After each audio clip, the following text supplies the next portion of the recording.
Welcome back to another glorious day at Ben's garage. It is Scorchio out here.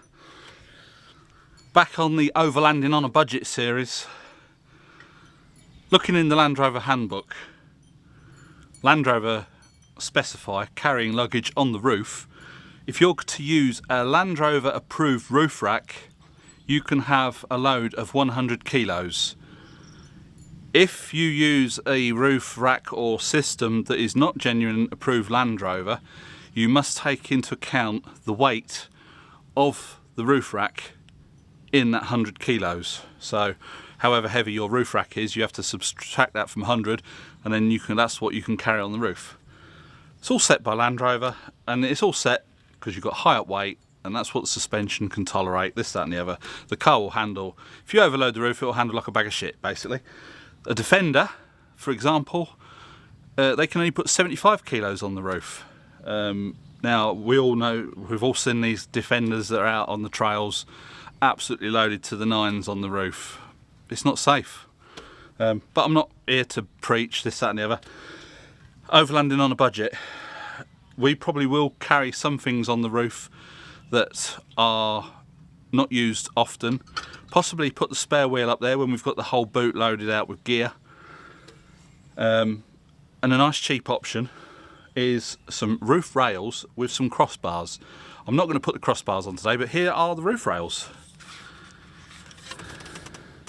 Now, I did look at some other ones which were aftermarket versions of the genuine Land Rover ones, which had like the big thick rubber strips, but they just look really plasticky to me, and they probably are right.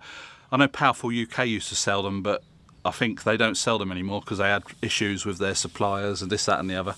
So this is for the L322 2002 to 2012. As you all know, the Range Rover's got 3 fixings on the roof either side, and we're going to stick these on and see how easy it is and what they look like. I will ask you to excuse the state of the roof on this car. The sun here is so hot that it's just, the lacquer is gone. Now, I was going to put a full length roof rack on this, but that deal didn't come off. The bloke stopped answering emails now, so we've gone for a cheaper option. These are on eBay, not affiliated. I will put a link in the description. I did have to pay a little bit more because shipping to France and import duty, anything from the UK, but they feel well made. They're alloy. Comes with crossbars, and I think it's about £120. So let's flip up these covers and see what. It says that I do have to drill a hole in one of the covers, but I'm not so sure. So let's go and have a quick look, and we'll see if we can get this fitted on.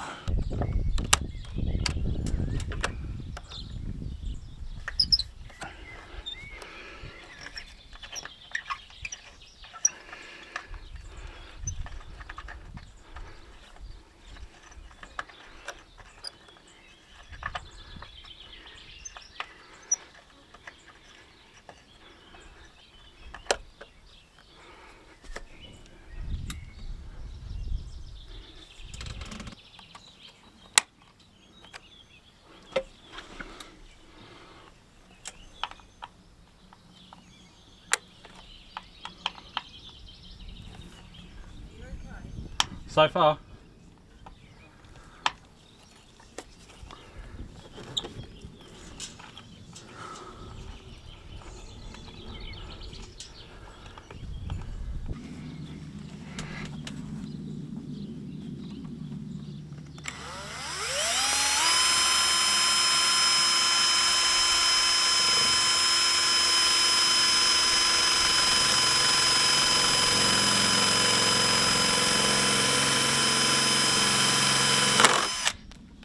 Take a while then. Huh?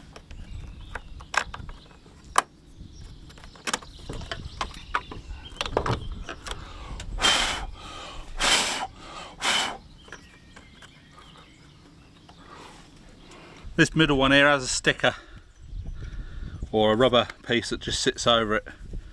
Just peel the back off.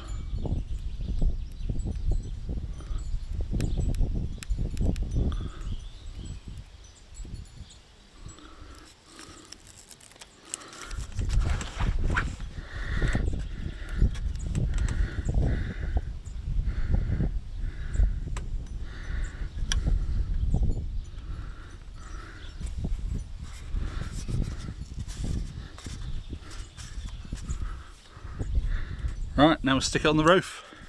Long bolt goes in the middle.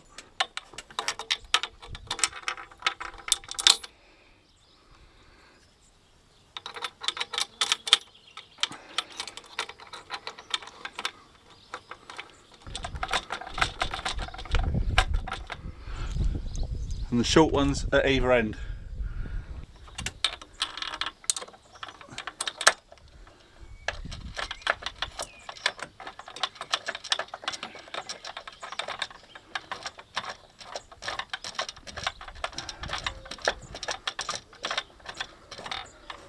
Once that's tightened down,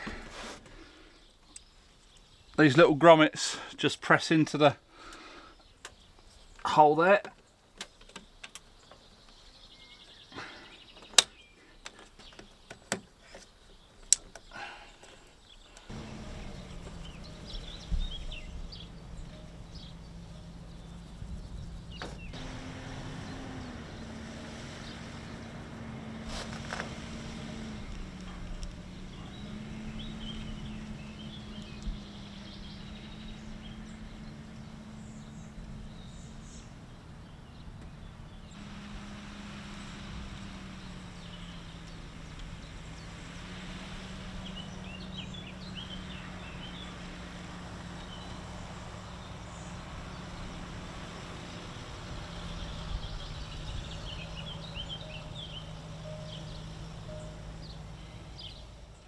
That is scorch show out there.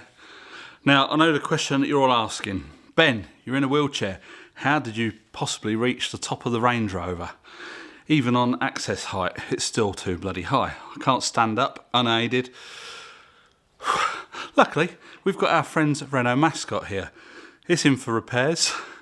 I said I'd have a look at it. They was quoted €12,000 to fix it by the Renault truck dealer. The truck's not worth 12 grand, so we're going to see what we can do. That will be coming up in some videos a bit later on. But it's a tipper. It's what they would call a Benny in France. According to the PTAC and PTRA plate, it's a 3.5 tonne, same as one we used to have. So I managed to get my arse up onto well, I got in the back of the Range Rover, put that on off-road height, went from the tailgate to the tipper. Got, with help of the Hobbit, pulled the wheelchair up. I'll put some pictures up. Pulled the wheelchair up, got into the wheelchair, and then I could roll round in the back of the tipper. Hobbit parked the Range Rover close to that, and we did it. Bish bash bosh. So those roof bars, I quite like the look of those. Compared to the Land Rover knockoff ones, which a lot of people were saying that the end caps used to pop off and go missing. I thought, well, I don't want all that. And I quite like the look of these ones on that particular car. It makes the car look totally different, I must admit. So yeah, Land Rover state 100 kilos on the roof. If it's not a genuine approved Land Rover roof rack, you must subtract the weight of the roof rack that you're fitting in your car from the 100 kilos, and then whatever you've got left is the load that you can put on the roof safely. Not everybody abides by the rules today, but there you go. And then we've just got these alloy crossbars, which it's got a bit of sticky tape on it. Let's pull that off. So I don't know which way up they go, but you've got like a rubbery bit. It's got some ends adjustable, and they lockable as well. I might see if I can get another pair of these as well, so that we can spread the load out over the roof a bit. I've got some sand tracks, and say potentially the spare wheel. If we're going out on a proper expedition and we've got the car loaded up and we have to change the spare tyre, put the spare wheel on, we don't have to empty the boot to get to the spare wheel, which is under the boot floor, just on top of the compressor. So I know overlanding forward, he's got his spare wheel on the roof. He's only got space saver, but we've got a full size spare, so that might be going on the roof. But I won't be fitting these on until we need them. And it's also handy having something like this if you want to go up the bricko and get some timber. Now our trailer is a couple of metres long. Well, it might be a bit, it's 2.5 metres long. You could probably I have done in the past, stick timber out over the front of it. Or if you don't want to take the trailer, put the roof bars on and just strap it to the roof. So we're getting there. The car does look totally different now. Oh. Amazed. I'll put a link in the description It's an eBay link, there's no affiliate, so I'm not affiliated to them, but they turned up pretty quick. Reasonable price. As I say, the knockoff Land Rover ones were around about the same sort of price. But all the ones I'd seen on like YouTube and stuff, you'll have to excuse me, I've got sweat going into my eyes and all sorts. All the people that were fitting them were saying in the comments that because you fix them in the same fixings, but then you put like these big rubber end caps on a little plastic, I don't know what they are, but a lot of people were saying, obviously the genuine Land Rover ones probably don't do that, but these knockoff ones, the end caps used to pop off and go missing, and I don't want that. So I think I quite like the look of these. They look quite nice on the car, and that's another step forward for our overlanding adventure. Now, we're probably not going to be having any off-roading adventures now till probably September. It's just got so hot.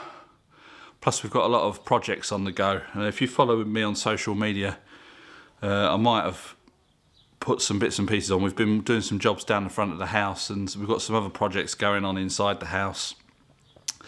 That's taking sort of the coming out of, I don't know what I'm saying now, it's got so hot.